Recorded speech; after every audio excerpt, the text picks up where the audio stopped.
তারা এডিকে মাটিতে ফেলে অনেক চেষ্টা করে বারবার তার বংশের বাতির উপর লাথি দিতে থাকে এবং শেষ পর্যন্ত আগুন নেভাতে সমর্থ হয়।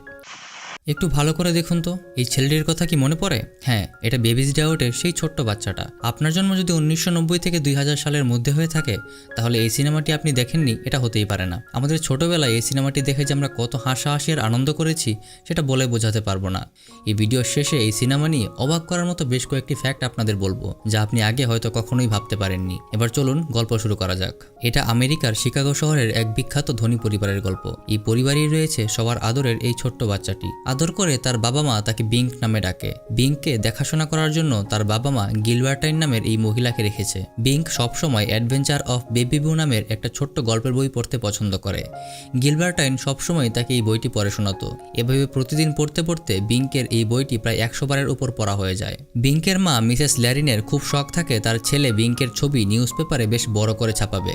তাই সে শহরের নামকরা এক ফটোগ্রাফারকে ফোন করে ভাড়া করে। কিন্তু 3 জন চোর মিলে সেই ফটোগ্রাফারকে বেঁধে রেখে তারা নিজেরা ফটোগ্রাফার সেজে বেবি বিঙ্কের বাড়িতে চলে আসে। বাড়িতে এসে মিসেস ল্যারিনকে দেখে চোরদের দলের প্রধান এগিয়ে এসে বলে, আমি মিস্টার চার্লি, এই শহরের সবচেয়ে ফেমাস ফটোগ্রাফার। আপনার বাচ্চাটা তো খুব সুন্দর। এই বলে সে বেবি বিঙ্ককে কোলে নিতে চায়, কিন্তু তখন বেবি বিঙ্ক তার জায়গা মতো একটা লাথি মারে। এদিকে যেহেতু ল্যারিন সেই ফটোগ্রাফারকে আগে কখনো দেখেনি তাই সে তাদের দেখেও বুঝতে পারে না যে তারা ছদ্মবেশী চোর। ল্যারিন তাদের আসল ফটোগ্রাফার মনে করে তাদের বেশ প্রশংসা করতে থাকে। কিছুক্ষণ ফটোগ্রাফারের মতো অভিনয় করার পর চোরদের দলের প্রধান, যার নাম এডি, সে ল্যারিনকে বলে, আপনার বাচ্চাকে আমাদের সাথে একটু একা ছেড়ে দিন। আপনি এখানে থাকলে সে বারবার আপনার দিকে তাকিয়ে থাকবে, এতে তার ছবি ভালো আসবে না। সেই সাথে আপনি যে জামাটা পরে আছেন সেটাতে আপনার সৌন্দর্য ঠিকমতো প্রকাশ পাচ্ছে না। আপনার নিশ্চয়ই এর চেয়ে আরও অনেক ভালো জামা আছে, আপনি সেগুলো পরে আসুন।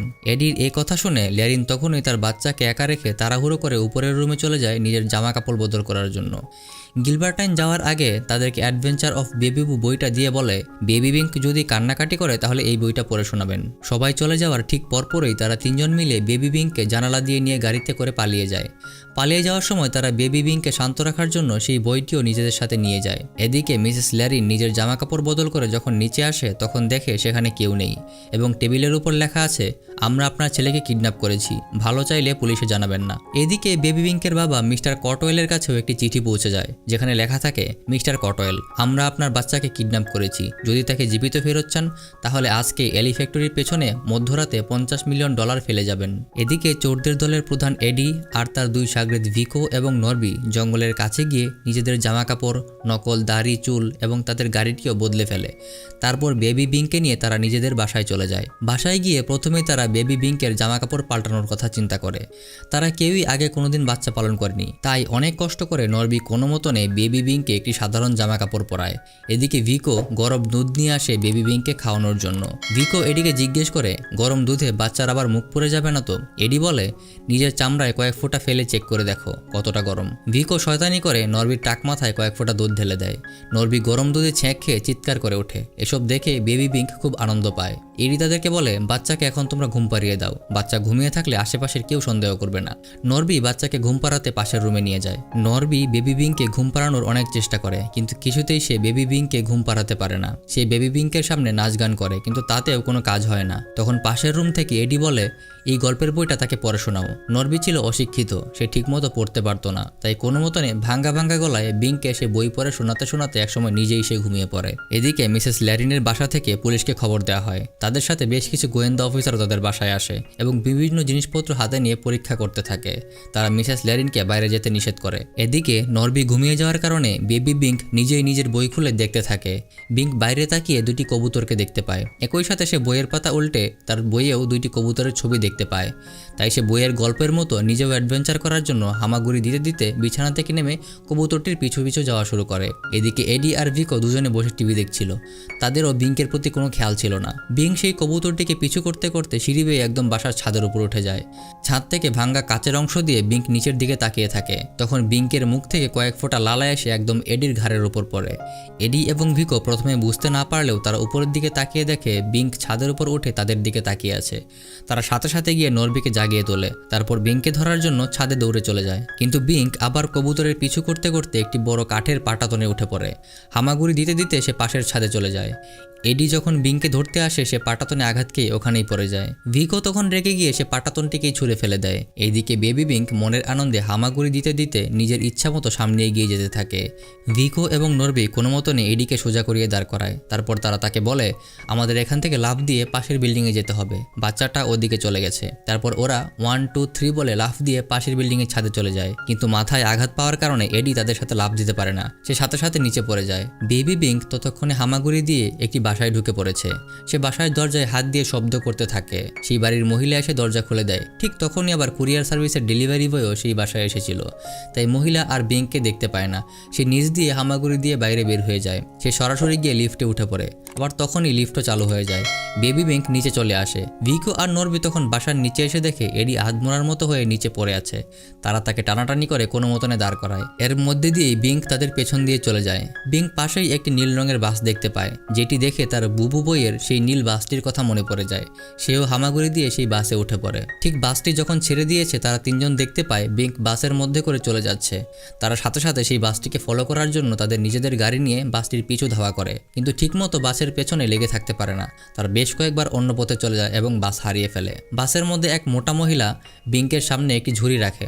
বিঙ্ক ঝুড়ির মধ্যে দেখতে গিয়ে সে ঝুড়ির ভিতরেই ঢুকে যায়। বাস থামালে সেই মহিলা ঝুড়িতে কি আছে না দেখেই বেবি বিঙ্কে সহই নিজের ঝুড়ি নিয়ে বাস থেকে নেমে পড়ে। এদিকে চোরের দল শেষ পর্যন্ত বাস খুঁজে পায়। নরবি দৌড়ে এসে বাসের ভেতরে চেক করতে থাকে, কিন্তু সে কোনো মতেই বেবি বিঙ্ককে খুঁজে পায় না। এর মধ্যেই মোটা মহিলা ভিকোর সামনে দিয়ে চলে গেলে ভিকো ব্যাগের মধ্যে বেবি বিঙ্ককে দেখে ফেলে। তারা তিনজন মিলে সেই মোটা মহিলাটিকে ফলো করতে থাকে। সেই মোটা মহিলা একটু পরেই টের পেয়ে যায় যে তিনজন তাকে ফলো করছে, তাই সে সাথে সাথে নিজের ঝুড়ি রেখে তিনজনকেই বেদম মারতে শুরু করে। ঝুড়ি মাটিতে রেখে দেওয়ার কারণে বিঙ্ক ঝুড়ি থেকে নেমে আবার হামাগুড়ি দিয়ে চলতে শুরু করে এবং পাশের একটি শপিং মলে ঢুকে পড়ে। সেই শপিং মলে যারা শপিং করতে আসতো তাদের বাচ্চাদের রাখার জন্য একটি আলাদা বেবি কেয়ার ইউনিট ছিল। বেবি বিঙ্ককে এক মহিলা ফ্লোরে হামাগুড়ি দিতে দেখে সে মনে করে সে হয়তো বেবি কেয়ার ইউনিট থেকে বের হয়ে এসেছে, তাই সে আবার তাকে দায়িত্ব করে নিজেই বেবি কেয়ার ইউনিটে রেখে আসে। কিন্তু বিঙ্ক আবার সেই বেবি কেয়ার ইউনিট থেকে হামাগুড়ি দিয়ে আস্তে আস্তে বের হয়ে পড়ে। এবার সে একটি বেবি কেয়ার সাইকেলের নিচে ঢুকে পড়ে। একটু পরেই এক মহিলা আসে আর বেবি কেয়ার সাইকেলটি নিয়ে চলতে শুরু করে। কিছু দূর এগিয়ে সেই মহিলা থেমে গেলে বিঙ্ক আবার সেখান থেকে বের হয়ে চলে আসে। বাইরে তখন একজন মহিলা সাংবাদিক বিঙ্কের হারিয়ে যাওয়ার ব্যাপারে নিউজ রিপোর্ট করছিল। বেবি বিঙ্ক তার পায়ের নিচ দিয়ে তার মাইক্রোফোনের তার পেঁচিয়ে কোনোভাবে সেখান থেকে চলে যায়। অল্প সময়ের জন্য তাকে টিভিতেও দেখানো হয়, কিন্তু কেউই সেটি খেয়াল করে না। এদিকে চোর তিনজন পাশে দাঁড়িয়ে কিভাবে আবার বাচ্চাটিকে খুঁজে পাবে সেটা নিয়ে চিন্তা করছিল। তারা টিভিতে তাকিয়ে বুঝতে পারে বাচ্চাটি তাদের পাশেই রয়েছে, কিন্তু বেবি বিঙ্ক একটি ট্যাক্সি দেখে তার বুবু বইয়ের একটি ট্যাক্সির ছবির কথা মনে পড়ে যায়। ট্যাক্সির দরজা খোলাই ছিল, তাই সে হামাগুড়ি দিয়ে চলতে চলতে সেই ট্যাক্সিতে উঠে পড়ে। সেই ট্যাক্সির যাত্রীরাও তাকে দেখতে না পেয়ে তার পাশে ব্যাগ রেখে দেয়। সে আবার ঢাকা পড়ে যায়। ট্যাক্সি ছেড়ে দেওয়ার পরপরই এডি কোনোভাবে ট্যাক্সির ভিতরে সেই বাচ্চাটিকে দেখতে পায়। ট্যাক্সি তার গন্তব্যে পৌঁছানোর পর ট্যাক্সির যাত্রীরা দুজন নেমে যায়। বেবি বিঙ্ক কয়েক ফাঁকে ট্যাক্সি থেকে নেমে পড়ে। সে ট্যাক্সির নিচ দিয়ে আস্তে করে বের হয়ে যায়। সে বের হয়ে সামনে চিড়িয়াখানা দেখতে পায়, যেটি দেখে তার মনে পড়ে যায় তার বুবু বইয়ে হুবহু অবিকল দেখতে একটি চিড়িয়াখানা ছিল। তাই সে রাস্তার মধ্যে দিয়ে হামাগুড়ি দিয়ে সেই চিড়িয়াখানার দিকে যাওয়া শুরু করে। এদিকে চোর তিনজনও সেই ট্যাক্সিটিকে ফলো করে এসে সেখানে পৌঁছে যায়। তারা দেখতে পায় সে ব্যস্ত রোডের মধ্যে দিয়েই বেবি বউ চিড়িয়াখানার ভিতরে ঢুকে যাচ্ছে। বিঙ্ক অনেক ছোট হওয়ার কারণে সে গাড়ির নিচ দিয়ে খুব সহজেই চলে যেতে পারছিল, কিন্তু চোর তিনজন তারা কিছুতেই রাস্তা পার হতে পারছিল না। তারা রাস্তা পার হতে হতে অনেক সময় লেগে যায়, আর এই সময়ের মধ্যে বেবি বিঙ্ক একদম চিড়িয়াখানার ভিতরে চলে আসে। তারা তিনজন যখন চিড়িয়াখানার ভেতরে আসে তারা দেখতে পায় বেবি বিঙ্ক একটি গরিলার খাঁচার মধ্যে ঢুকে গরিলার সাথেই বসে আছে। গরিলাটিও বেবি বিঙ্ককে খুব আপন করে নিচ্ছে। তারা তিনজন কোনোভাবে বাচ্চাটিকে সেখান থেকে বের করার প্ল্যান করে। প্রথমেই ভিকো খাঁচার মধ্যে হাত বাড়িয়ে বিঙ্কের জুতোর ফিতে ধরে টান দিয়ে তাকে বাইরে নিয়ে আসতে চায়, কিন্তু গরিলাটি সেটি দেখে ফেলে। সে রেগে গিয়ে খুব জোরে ভিকোর হাতে একটি ঘুষি মারে। ভিকোর হাত মচকে যায়। তারপর নরভিও একটি বড় লাঠি নিয়ে বিঙ্ককে সেখান থেকে বের করার চেষ্টা করে। গরিলা এবারও নরভিকে খুব আচ্ছা মতো করে মেরে দেয়। কিছুক্ষণ পর বিঙ্ক আর গরিলা ঘুমিয়ে যায়। এবার এডি নিজেই বিঙ্ককে বের করার চেষ্টা করে, কিন্তু বিঙ্ককে টেনে নেওয়ার সময় গরিলার ঘুম ভেঙে যায়। গরিলা উঠে সাথে সাথে এডিকে ধরে ফেলে এবং এত দূরে তাকে ছুঁড়ে ফেলে দেয় এটি উড়ে গিয়ে আরেকটি খাঁচায় ঢুকে যায়। তারা তিনজন বিধ্বস্ত হয়ে সেখানেই পড়ে থাকে। এদিকে গরিলার খাঁচার পেছনের দরজাটি হঠাৎ খুলে দেওয়া হয়। বেবি বিঙ্ক পেছন দিয়ে আস্তে আস্তে সেই চিড়িয়াখানা থেকে বের হয়ে যায়। চিড়িয়াখানাটির পাশেই ছিল একটি পার্ক। বিঙ্ক হামাগুড়ি দিয়ে দিয়ে সেই পার্কের ভেতরে ঢুকে পড়ে। পার্কের এক মহিলা বিঙ্ককে দেখে তার মায়ের কথা জিজ্ঞেস করে। তখন বিঙ্ক পাশে তাকায়, সেখানে আরেকটি মহিলা বসে বই পড়ছিল। তাই সে ওই মহিলাকে বিঙ্কের মা মনে করে সেখান থেকে চলে যায়। বিঙ্কও হামাগুড়ি দিয়ে দিয়ে পার্কের ভেতরেই ঘুরতে থাকে। এইদিকে বিঙ্কের কিডন্যাপ হওয়ার খবর নিউজ পেপারেও ছাপিয়ে যায়। বিঙ্কের মা তখন কান্নায় ভেঙে পড়ে। একটু পর চোর তিনজন বিঙ্ককে খুঁজতে খুঁজতে পার্কে এসে পড়লে তারা তাকে দেখতে পায়। বিঙ্ক তাদের দেখেই একটি টানেলের ভেতর ঢুকে পড়ে, কিন্তু ছোট্ট বিঙ্ককে তারা টানেলের অন্য পাশে গিয়ে ধরিয়ে ফেলে। তারপর তাকে কোলে নিয়ে বাসায় যাওয়া শুরু করে, কিন্তু গাড়ির কাছে যাওয়ার আগেই তারা দেখতে পায় তাদের গাড়ির কাছে দুজন পুলিশ অফিসার দাঁড়িয়ে আছে। তারা ভয় পেয়ে পেছনে গিয়ে পার্কের একটি বেঞ্চে বসে পড়ে, আর বিঙ্ককে এডির কোলে বসিয়ে তার গায়ের কোট দিয়ে বিঙ্ককে ঢেকে রাখে। পুলিশরা তাদের দেখে তাদের কাছে আসে, এসে জিজ্ঞেস করে ওই গাড়িটা কার। তারা বলে এটা আমাদেরই গাড়ি। পুলিশ বলে গাড়িটা তো রাস্তার ধারে স্টার্ট করা অবস্থায় আছে, গাড়ি বন্ধ করোনি কেন? কথা বলার সময় সে বিঙ্কের মুখ হাত দিয়ে ঢেকে রাখে। বিঙ্ক তাই ভেতর থেকে এডির আসল জায়গায় বারবার গুঁতো দিতে থাকে। এডি কোনোভাবে পুলিশকে বলে আসলে আমাদের গাড়ির ব্যাটারির সমস্যা আছে, তাই স্টার্ট বন্ধ করিনি। তখন পুলিশরা জিজ্ঞেস করে একটা বাচ্চা কিডন্যাপ হয়েছে, তোমরা কি এ ব্যাপারে কিছু জানো? এদিকে বিঙ্ক কোটের পকেট থেকে একটা গ্যাস লাইটার খুঁজে পায়। টিপে টিপে সে কোনোভাবে লাইটার জ্বালিয়ে ফেলে এবং জ্বালিয়ে এডির আসল জায়গার নিচে রেখে দেয়। এডি ব্যথা সহ্য করে নিয়ে কোনো মতনে বলে না আমরা তো কিছু জানি না। পুলিশেরা আরও নানা বাহানায় তাদের সাথে কথা বলতে থাকে। তখন ভিকো এবং নরবি চেষ্টা করে পুলিশকে সেখান থেকে সরিয়ে নেয়, কিন্তু ততক্ষণে এডির নিচের আসল জায়গা সব পুড়ে যাচ্ছে। এডি সহ্য করতে না পেরে বিঙ্ককে ছেড়ে দিলে বিঙ্ক আস্তে করে বেঞ্চের নিচ দিয়ে বের হয়ে হামাগুড়ি দিয়ে চলে যায়, কিন্তু এডির প্যান্ট পুড়ে ততক্ষণে ধোঁয়া বের হতে শুরু হয়েছে। ভিকো এবং নরবি ফিরে এসে দেখে এডির আসল জায়গা মতো আগুন জ্বলছে। তারা এডিকে মাটিতে ফেলে অনেক চেষ্টা করে বারবার তার বংশের বাতির উপর লাথি দিতে থাকে এবং শেষ পর্যন্ত আগুন নেভাতে সমর্থ হয়। এদিকে বেবি বিঙ্ক হামাগুড়ি দিয়ে বড় একটি আন্ডার কনস্ট্রাকশন বিল্ডিংয়ের কাছে চলে যায়। সেখানে অনেক শ্রমিক কাজ করছিল। এটি দেখে বিঙ্কের বুবু বইয়ের সেই আরেকটি ছবির কথা মনে পড়ে যায়। হঠাৎ সে দেখে একজন লোক কেক খেয়ে এক টুকরা কেক স্টিলের একটি বিমের উপর রেখে দিয়েছে। বিঙ্ক কেক খাওয়ার জন্য সেই বিমের উপর গিয়ে উঠে পড়ে। সাথে সাথে সেই বিমটি অটোমেটিক ক্রেনের মাধ্যমে টেনে তোলা শুরু হয়ে যায়। ছোট্ট বিঙ্ক সেই বিমের উপর বসেই আনন্দের সাথে কেক খেতে থাকে। এর মধ্যেই ভিকো সেখানে এসে বিঙ্ককে দেখে ফেলে। ভিকো বাকি দুজনকে ডেকে এনে তাকে দেখায়। বিঙ্ক তখন বিমের উপরেই বেশ আনন্দে বসে আছে। তারা তিনজন সাথে সাথেই লিফটে উঠে উপরে চলে যায়। লিফটে দাঁড়িয়ে দাঁড়িয়েও তারা বাচ্চার উপর খেয়াল রাখতে থাকে, কিন্তু লিফটের স্পিড বেশি হয় তারা বিঙ্কের আগেই 2 তলা উপরে উঠে যায়। যখনই বিঙ্কের বিম তাদের কাছাকাছি আসে ভিকো সেই বিমে উঠে পড়তে চায়, কিন্তু সে উঠতে না পেরে সেটাতে ঝুলে পড়ে। ভিকোর ভরের কারণে বিম তাদের দিকে ঝুঁকে পড়ে এবং বেবি বিঙ্ক স্লাইড করে এসে ভেতরের একটি লিফটের ছাদের উপর বসে পড়ে, কিন্তু ভিকো ভীম ধরেই ঝুলে থাকে। লিফটটি 2 তলার নিচে নেমে থেমে গেলে বিঙ্ক বিল্ডিংয়ের ভিতরে চলে আসে। এদিকে এডি ভিকোকে হেল্প করার জন্য নরবিকে জোর করে পাঠিয়ে দিলে উল্টো সেও ভিকোর পা ধরে ঝুলে পড়ে। এতক্ষণ বেচারা একা একা ঝুলছিল, এখন নরবি সাহায্য করতে এসে মুসিবত আরও বাড়িয়ে দিল। নরবি তার জুতা ধরে ঝুলে থাকতে শুরু করে। কিছুক্ষণ জুতো ধরে ঝুলিয়ে থাকতে না পেরে সে নিচে পড়তে পড়তে একটি কাঠের বিমের উপর আটকে যায়, আর ভিকো ঝুলে এসে ভিতরে পড়ে যায়। ভিকো এবং এডি উঠেই বিঙ্ককে খুঁজতে শুরু করে। এদিকে নরবি ওই বিমের উপর বাড়ি খেয়ে শেষ পর্যন্ত একটি সিমেন্টের ডাব্বাতে গিয়ে পড়ে। এদিকে পরপর টানা কয়েকবার উল্টোপাল্টা অ্যাক্সিডেন্ট করে ভিকো ও একটি ময়লার ডাব্বাতে গিয়ে পড়ে। দুজনকে 2 দিকে হারিয়ে এডি তখন একাই বিঙ্ককে খুঁজতে থাকে।